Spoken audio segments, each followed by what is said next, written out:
One of my all-time favorite photos is of a misspelled tattoo meant to read, "No regrets." Living with a visible mistake like that keeps on giving, as everyone you meet asks, "What does no regrets mean?" While looking up notable quotes about regret, I came across this 2008 gem from Sean Combs, better known as Diddy. "I don't believe in fear. I live my life without regrets." He's a little busy right now, though. I wonder if facing federal racketeering and sex trafficking charges has changed his tune. Conan O'Brien, on the other hand, publicly confronted his regrets in a far more innocent scenario, losing his dream job in 2010. After 16 long years as the host of Late Night with Conan O'Brien, Conan finally got his shot at The Tonight Show. He brought with him a devoted following. Conan's comedy is unlike anyone else. It is often described as irreverent. His fans loved bits like William Shatner performing slam poetry from Sarah Palin's speeches, Elmo urging kids to make peace with God, and Dumbledore harassing Hollywood partygoers with questions about Slytherin and Gryffindor. Jay Leno's fans, however, didn't quite know what to make of the new host. They had grown accustomed to Leno's monologues and consistency over 17 years. Ratings slipped, and when NBC discovered a loophole in Conan's contract, they announced a schedule change, bumping Conan back by a half hour to make way for Leno. Although he lost the traditional time slot, Conan kept the official title of host of The Tonight Show. But rather than accepting the demotion, he settled with NBC. The deal allowed him to care for as many staffers and writers as possible, before he then gracefully exited the stage. Or as gracefully as a man known for introducing a character referred to as the masturbating bear could. One of my favorite skits from those final weeks was pure Conan. He wasted as much of NBC's money as he could, including introducing a new character, a luxury Bugatti with cloth rat ears on his final episode. At the time, that car cost $2 million. Having settled rather than quitting, Conan was sidelined for 7 months, the same length of time he had spent hosting The Tonight Show. Asked about it later, he took the high road. "Every comedian dreams of hosting The Tonight Show," he said, "and for 7 months I got to. I did it my way, with people I love, and I don't regret a second." Not regretting something and getting over it are different things. After his forced exile, Conan released a special called Conan Can't Stop, documenting his journey through the loss of his dream job. True to form, he joked, "There are 7 stages you have to go through when you lose your television show. The first one is denial. The last stage is you get your ass to Cleveland." Yet fans could tell the loss had cut deep. Over time, he worked through his grief in public and came out the other side bigger than ever. After closing down his long-running TBS iteration of Late Night, Conan built a podcast empire, earned accolades for hosting the Oscars, and created a hit show on HBO, where he recently pranked his own network simply by stepping foot in Liechtenstein while visiting Austria in order to trigger a bonus. For longtime fans, Conan's arc is deeply satisfying. We've always recognized his unique brand of genius, and the Kennedy Center awarding him the Mark Twain Prize for American Humor shows what can happen when we don't let regret hold us back. Conan lost The Tonight Show and walked away with grace, self-awareness, and a loyal following. Andrew Jackson, on the other hand, lost the presidency and immediately began plotting to burn down the system that denied him. He channeled that bitterness into an anti-establishment movement that would reshape American politics forever.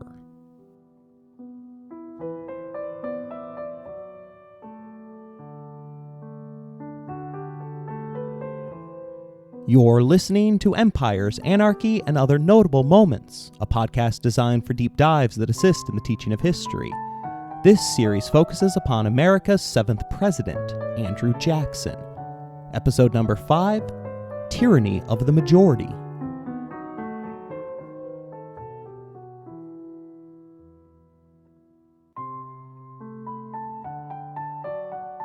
A child who grew up with Andrew Jackson recalled the wrestling matches of their youth, saying, "I could throw him 3 times out of 4, but he would never stay thrown." Like most frontier men, fighting was in his DNA. What made Old Hickory unique, though, was his refusal to ever give up. Journalist Lillian Cunningham writes, "He believed that when he started fighting, he always had to win, and he very nearly always did. And when he couldn't, he was smart enough to avoid just that exact fight." It is here that Cunningham hesitates in her analysis, writing that there was something pushing him forward that I am reluctant to set down to a single cause. Maybe all the circumstances of his life could have been different, and he would have still been that same driving, determined personality. After losing the 1824 presidential election, one might have expected Jackson to disappear into the background. After all, he was the oldest candidate in the field, contending with a medley of medical issues from old dueling wounds. He was heavily self-medicating with calomel and lead acetate in order to purge his bowels, both of which slowly exposed him to mercury poisoning. During the campaign, there were times when his illness, largely stemming from bullets lodged in his body, left him unable to read, write, travel, or focus on politics. Had he won, one might have imagined a transitional one-term presidency. Losing, however, forced Jackson to dig new trenches for the fight ahead, and the battles began immediately. Rather than storm off in a rage, he remained in Washington. He attended a party at the White House thrown in Adams's favor, then skipped the next day's party held in his honor, wary that attending might suggest he harbored complaints about the election. Meanwhile, his supporters burned Henry Clay in effigy, adorned with "for sale" signs to mark his role in what Jackson had dubbed the corrupt bargain. Jackson's strongest statement about the election was clear and direct, stating, "I weep for the liberty of my country when I see at this early day of its successful experiment that corruption has been imputed to its many members of the House of Representatives, and the rights of the people have been bartered for promises of office." Although Adams had been raised as an aristocratic gentleman, one observer noted the contrast between the two men. It was curious to see the Western planter, the Indian fighter, the stern soldier who had written his country's glory in the blood of the enemy at New Orleans, gracious in the midst of a court, while the old courtier and diplomat was stiff, rigid, cold as a statue. Having lost the fight, Jackson wasn't retreating. He was figuring out how to ensure it never happened again.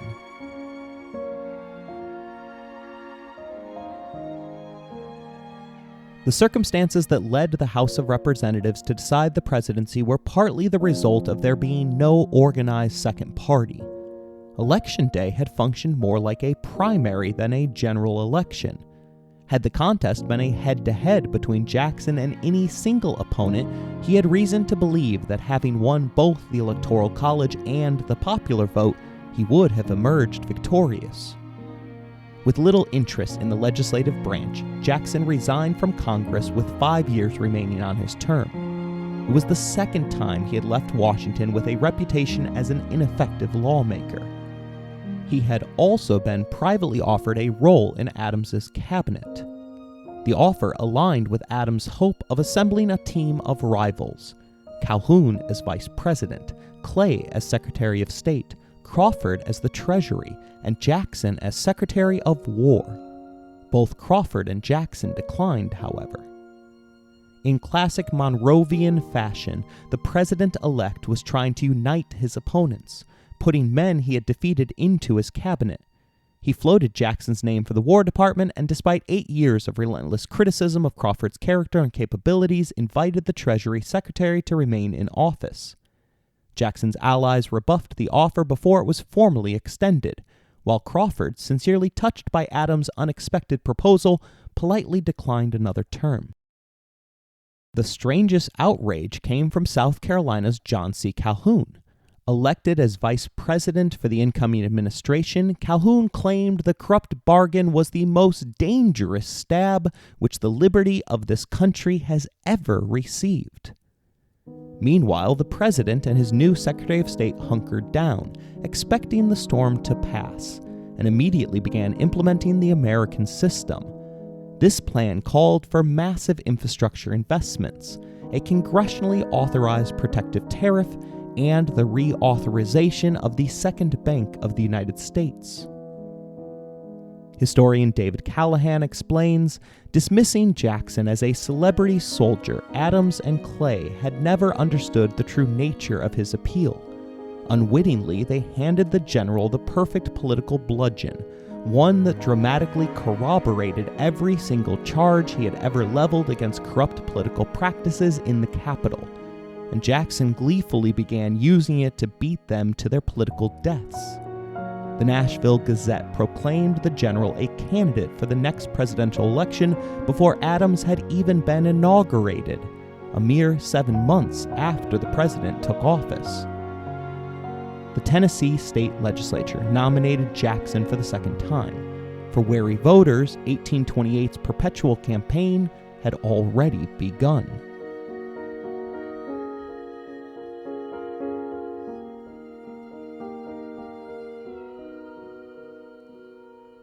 The so-called corrupt bargain sent shockwaves through the country, helping to create America's second-party system. By early 1826, Jackson had been informed that many of the former friends of Mr. Crawford from Georgia are now decidedly your friends. Meanwhile, the sitting vice president wrote to Jackson, hoping he might be the instrument of confounding political maneuvers and turning the attempts against the liberty of our country into the means of perpetuating our freedom.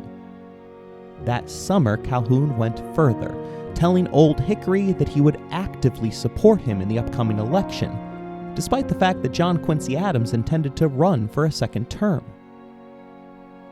Even as president, Adams was overshadowed by the man he had tied himself to in his Faustian bargain. Callahan explains, Clay served as the focal point for the realigning alliances.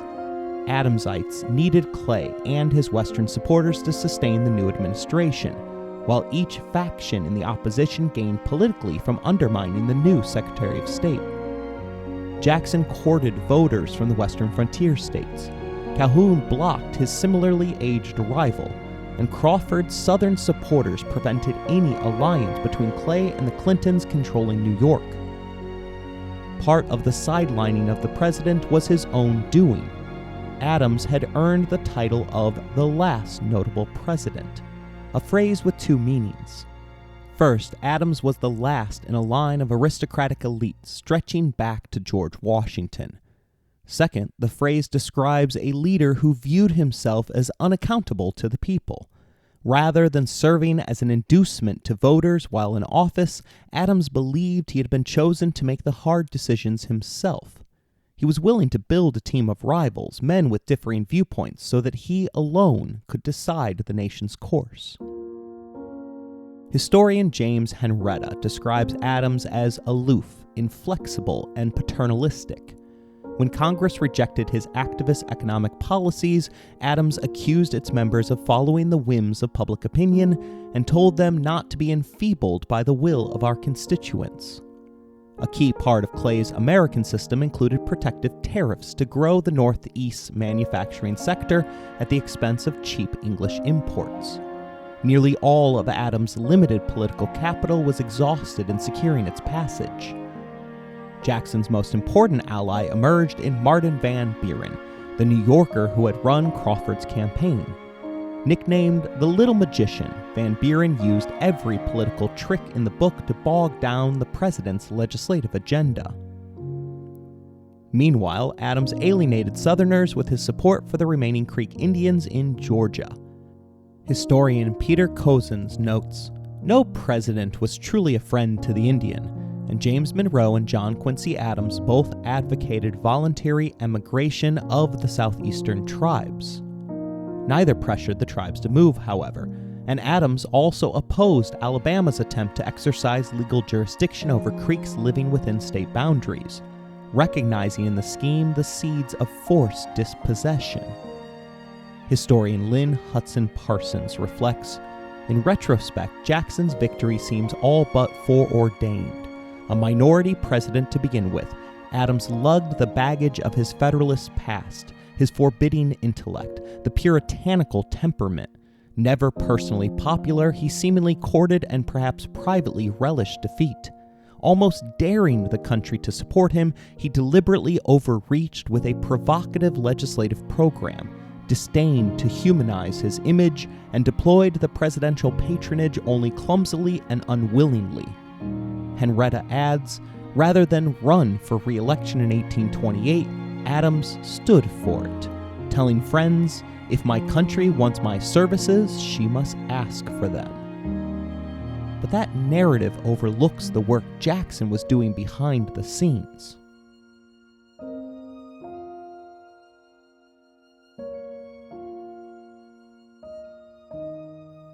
Presidential elections used to be far less time-consuming.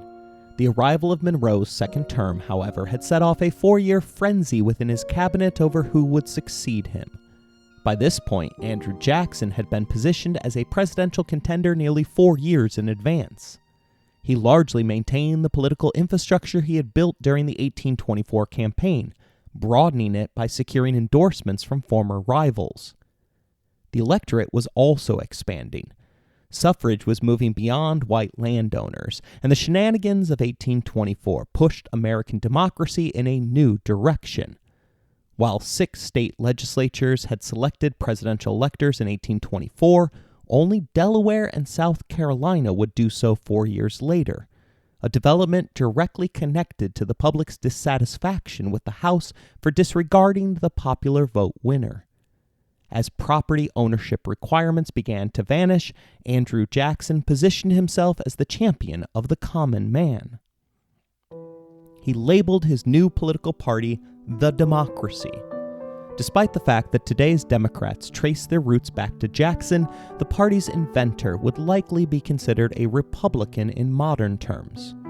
His pro-states' rights policies fit traditional Republican small government principles, while his extreme use of executive power mirrors MAGA-era ideas about the unitary executive theory.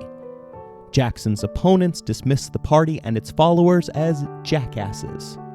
Old Hickory embraced the insult so wholeheartedly that he made the ass the party's symbol. Needing to define themselves, Adams' supporters became the National Republicans. They wouldn't be associated with elephants for another 35 years, when Lincoln's campaign used the animal to celebrate Union victories, a reference to the phrase, "seeing the elephant," slang for experiencing combat. The party names were more than symbolic. After all, the nation was founded as a democratic-republican system. The 1828 election was a contest over the soul of the American experiment.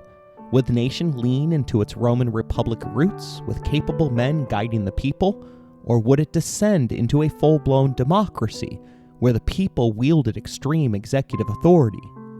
Historian H.W. Brands explains, Adams believed that ordinary Americans weren't fit to govern themselves, that left to their own ignorance they would choose military heroes and demagogues who told them what they wanted to hear while leading them where they had no business going. Jackson believed just the opposite.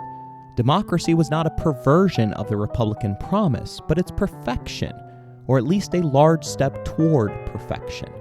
The point of republicanism was to make the government responsible to the people who lived under its laws. Democracy made mistakes. Jackson didn't deny that. But its mistakes were the honest and correctable mistakes of human misjudgment, not the entrenched mistakes of selfish elites. While we're on the subject of mistakes, it's worth noting that part of Jackson's strategy in 1828 relied on deliberately distancing his party from the rights of African Americans, both free and enslaved. Historian Alan Taylor writes, Democrats cultivated common white voters by endorsing their dislike of blacks, moral reformers, and learned elitists. Democrats warned that liberating blacks and giving them civil rights would devalue the freedom and citizenship of white men. With nearly all African Americans disenfranchised, such a position was politically expedient. The greatest flaw in democracy, then as now, is that the voters themselves are imperfect. In a system where some voices are excluded, the majority can impose injustice and still call it law.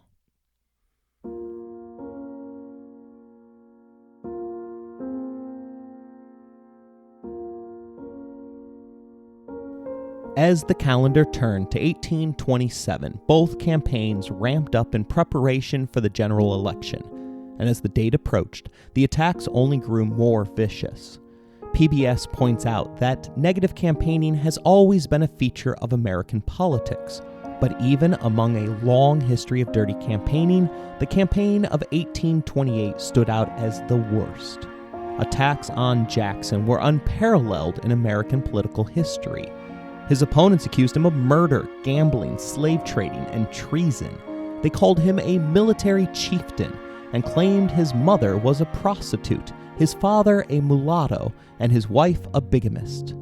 Although he pretended to be above such nastiness, an ally noted that Adams had an instinct for the jugular, like that of any carnivorous animal.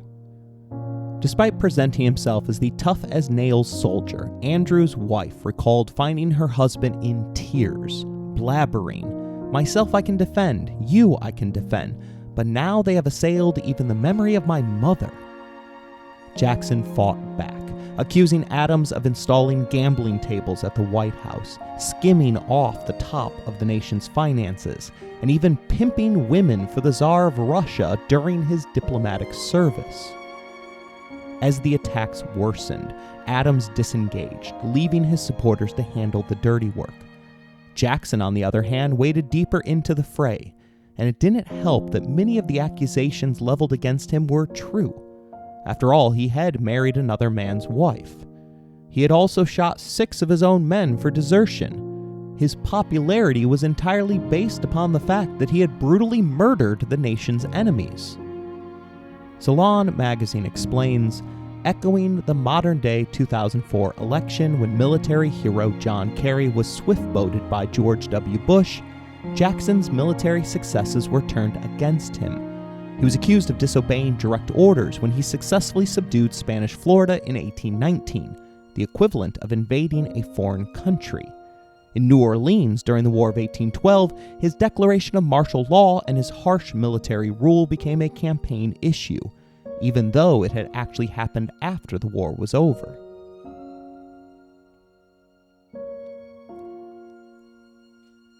The election wasn't won by negative campaigning. In fact, few elections are.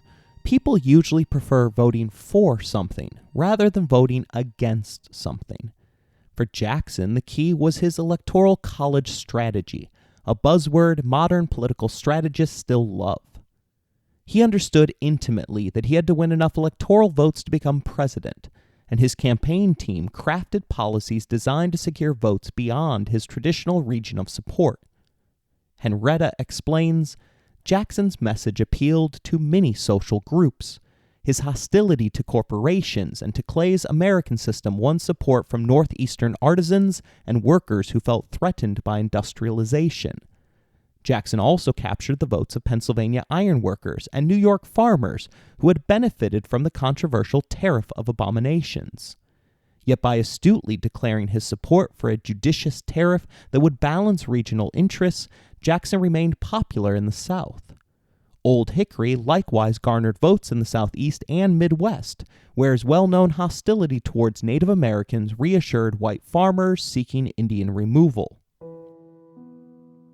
To lock in South Carolina, he added the popular John C. Calhoun as his running mate. Poaching your opponent's vice presidential candidate remains an unprecedented move in American electoral history. This pairing gave the ticket regional balance, uniting Southern planters with Western populists. On paper, it was smart, but the Jackson-Calhoun partnership was doomed from the start.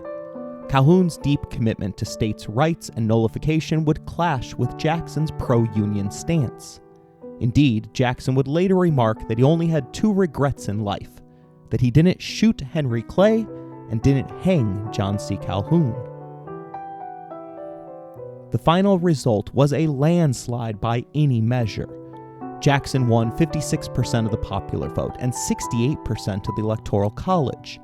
The 15 states he carried stretched north to south from New York to South Carolina, with the exception of Maryland, and westward to the frontier.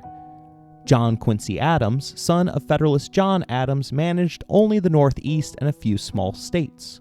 Like his father, he would serve only 1 term, making way for the first member of a new political party to occupy the White House. Taylor writes that the 1828 campaign produced an unprecedented turnout, 1 million voters. Indeed, Jackson captured 3 times as many votes as all the candidates combined in 1824. But Jackson's victory was no pure triumph for democracy. He got 73% of the popular vote in the slave states, but only 50% in the free states. Cozen adds, fellow Southerners keen to expand the Cotton Kingdom to the exceptionally fertile plain that constituted the heart of the Creek Country in Alabama expected Old Hickory to mandate Indian removal. With this expectation, 97% of eligible voters in Georgia and Alabama cast their ballots for Jackson.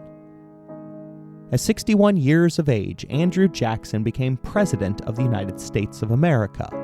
The average life expectancy at the time was around 39 years. His clogged lungs, lost teeth, and chronic dysentery marked him as a man who had lived a punishing frontier life. In his first address to Congress, he promised to ask nothing that was not clearly right and to submit to nothing that was wrong, pledging to act in conjunction with his fellow co-equal branches of government. Both promises would turn out to be lies. Over the next 8 years, President Andrew Jackson oversaw the Trail of Tears, waged war on the National Bank, and threatened to invade South Carolina. To some extent, the election of 1828 fueled his expansion of executive authority. As the American Enterprise Institute notes, Jackson's disposition oriented him towards a broad understanding of his authority, but he was also strengthened by being the first president who could claim a democratic mandate. Tyranny of the majority was coming. Its first victims would be native nations, public servants, and anyone Jackson viewed as disloyal.